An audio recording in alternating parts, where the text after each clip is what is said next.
what's going on guys, and welcome to some FIFA news. Well, I guess it is FIFA news. We've got some anticipated players that should be dropping on the game as record breaker cards. Now, if you weren't aware, EA have been handing these out left, right and centre. The last one was for John Terry, and he was the highest scoring centre back in Premier League history.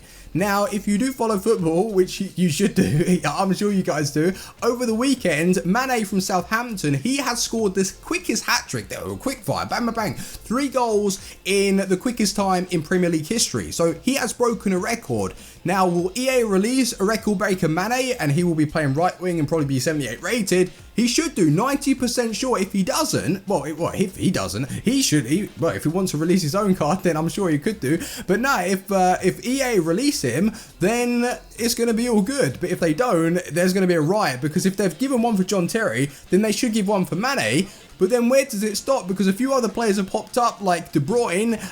He's actually had the most assists in the Bundesliga season. You got the likes of Xavi from Barcelona. Who's another Xavi that I can think of? Maybe Xavi Alonso? Yeah. But no, pretty much Xavi has the most caps in Champions League, had the most appearances, which is a pretty nice statistic. And then you got Fabregas that could have had one for the most assists in a Premier League season, but he got himself sent off, so he's missed the last game. Well done, Fabregas, but he's going to get a team of the season anyway.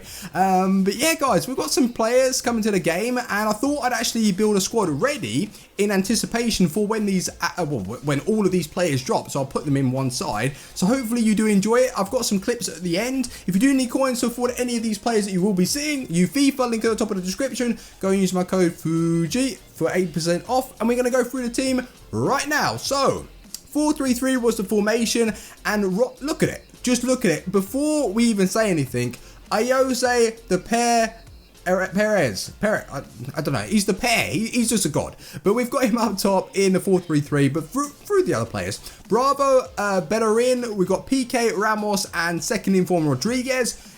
In the midfield, now these 3 should have been all record breaker, apart from Fabregas, but we've got De Bruyne, we've got Xavi, we have Fabregas, Mane, who I was playing out of position, right? And he was, what chemistry was on? 5 chemistry, and he was tearing it up. Seriously, so good. And then we've got Ayose Perez, the Newcastle man, fantastic, pure talent. And on this game, he's so clinical. Try him, honestly, he's really, really good.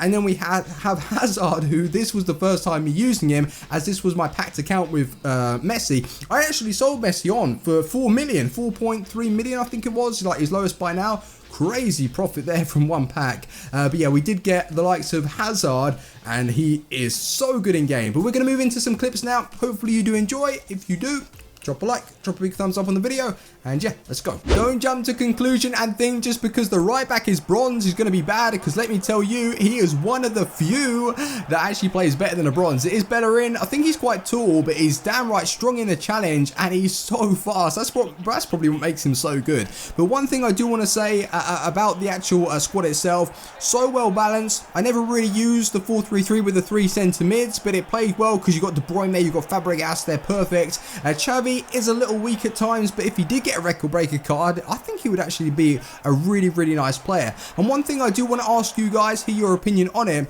is do you think EA should be this freely like handing out these record breaker cards? Because I guess the prestigious award is kind of like, well, you know when Closer got his back on FIFA 14 for like being the highest scoring player ever in a World Cup. Now that is a very, very good achievement, but if they're handing it out for like quickest hat tricks and like most assists in a Bundesliga season, do you think it's worth it? But no, I do like the fact that they are bringing Newcastle to Ultimate Team, which I feel that it lacks it. They just need something to spicing it up in FIFA 16. But guys, the team is awesome. Go and create it. Hazard is a god. Like seriously, people were comparing him to Messi. I actually kind of believe them now. Like, he's very, very good. But go and try the team. If you did enjoy, make sure to drop a like, and I will see you guys later on for another episode of The Build. Peace. So if you were to ask me how I feel about them introducing more record breaker cards to the game, go ahead, like it's awesome. I love to see new cards, and especially the record breaker ones. I love how like the red, well I guess the purpley red pinkish is like fused with the blue. It just looks awesome. But yeah, let me know your thoughts on that as well. And if you did miss yesterday's video, click that middle box, and I will see you later. Peace.